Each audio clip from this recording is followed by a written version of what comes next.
নমস্কার। জটিল শেয়ার বাজার থেকে আমি ওঙ্কার চক্রবর্তী চলে এসেছি আজ তিন চার দিন পর। আমি এর আগে বুধ বৃহস্পতি এই শুক্র পর্যন্ত দিয়েছিলাম, অর্থাৎ গত আট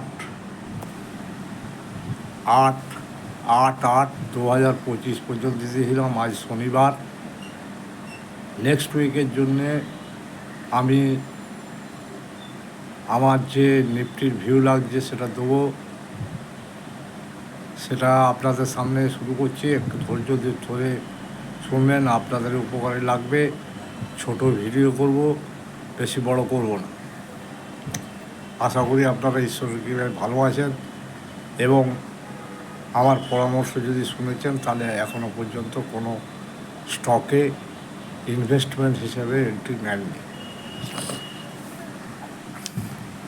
তো গতকাল শুক্রবার 23,337 বা 40 এইরকম বন্ধ করেছে। নিচে ওই 23,337 আর ওই 350 এইরকম মধ্যে গেছিলো। লাস্টে 2:30-3টের পর ভেঙে দিয়েছিল নিফটি। 400 ভেঙে 337 পর্যন্ত করেছিল। তো আমার এখান থেকে লাগছে 337 করুক আর 337 ভাঙুক, এখান থেকে লাগছে আমার 24,840 পর্যন্ত যাওয়া উচিত।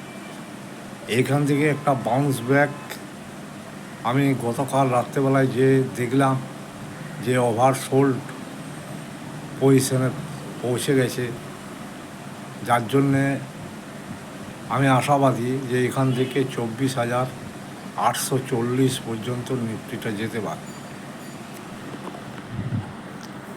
এই 11, 12, 13, 14, 15, 16 আগামী সপ্তাহের জন্য আমি এই নিফটিটা আমার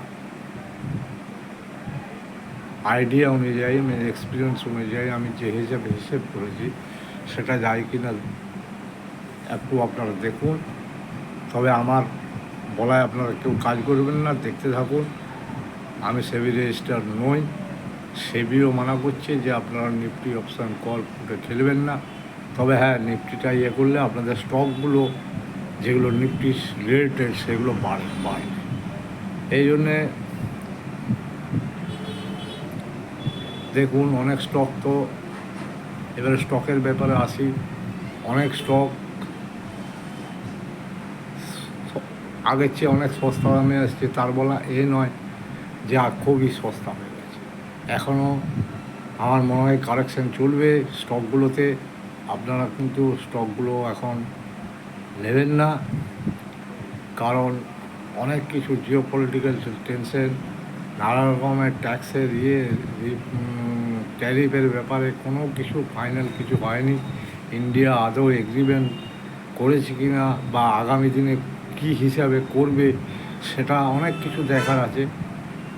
এবং সেই ব্যাপারে আমি একটা বলেছি যে সময় মতো করে একটা স্পেশাল ভিডিও বানাবো। সেটা দেরি আছে, এখনও পর্যন্ত কিছু হয়নি। তবে আভাস যা পেয়েছেন আপনারা জানেন, 25% ট্যাক্স বসিয়েছে, কিন্তু এগ্রিমেন্ট এখনও সাইন হয়নি। আর 25% পানিশমেন্ট ট্যাক্স, যেহেতু তেল কিনছিল রাশিয়া থেকে। তো আপনারা বাজারে কিন্তু খুব সাবধানে থাকবেন, খুব চিন্তা ভাবনা করবেন, পেশেন্স রাখবেন, তাহলেই কিন্তু আপনাদের মঙ্গল হবে। তাছাড়া যদি আপনি তাড়াহুড়ো করে বলেন এখানেই আমার অনেক সস্তা লাগছে নিয়ে নেবো, তাহলে দুরবস্থা হয়ে যাবে। এখনও অনেক কিছু বাকি আছে। তো যাই হোক, নিফটি আর স্টকগুলোর সম্বন্ধে বললাম। এই যে এখান থেকে আপনার ডিফেন্স স্টক আমি বলছিলাম না, এখনও কন্টিনিউ হচ্ছে। হয়তো 5 দিন পড়ার পর একদিন 40 টাকা বাড়ছে, তারপর দিন 10 টাকা বেড়ে আবার পড়ে যাচ্ছে যেটা লো করেছে। তো এখনও পর্যন্ত ডিফেন্স সেক্টরের তবে হ্যাঁ, গার্ডেন শিপ বিল্ডিংটার রেজাল্টটাও ভালো হয়েছে।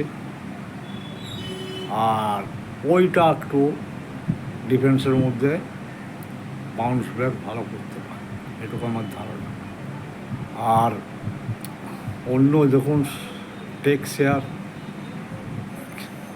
তো লোয়ের পর লো ভাঙছে, কোনো বাজারে পার্টিসিপেট করছে না। বাজাজ ফিনান্সও তাই, আগে যেমন পার্টিসিপেট করতে এখন করছে না। তার কারণ বাজাজ ফিনান্স যে হারে লোন দিয়েছে তার লোন কেউ শোধ করছে না, যার জন্যে ডেবিট হয়ে গেছে। এইসব নানা রকম কুচকাজ নিউজ আছে। তা আগামী দিনে দেখুন রাশিয়ার সঙ্গে একটা মিটিং আছে ট্রাম্পের, আবার ভারতের প্রধানমন্ত্রী নরেন্দ্র মোদীর সঙ্গে চায়না,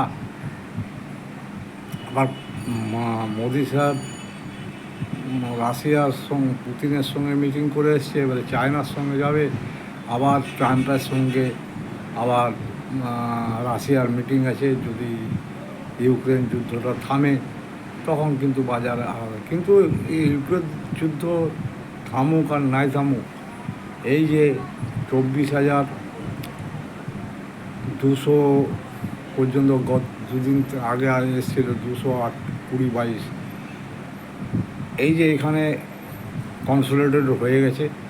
আমার ধারণা যুদ্ধ থামুক, ট্যাক্স 50% বাড়ুক, তাতে কিছু আসে যায় না। ট্যারিফ মানে ট্যারিফ বাড়ুক, এখান থেকে বাজার একটা বাউন্স ব্যাক দেবে 24,840। এইটা আমার নিজের প্রেডিকশান। এই কয়েকটি কথা বলে আপনাদের আশীর্বাদ সহানুভূতি জানিয়ে আমার ভিডিওটি শেষ করলাম। নমস্কার।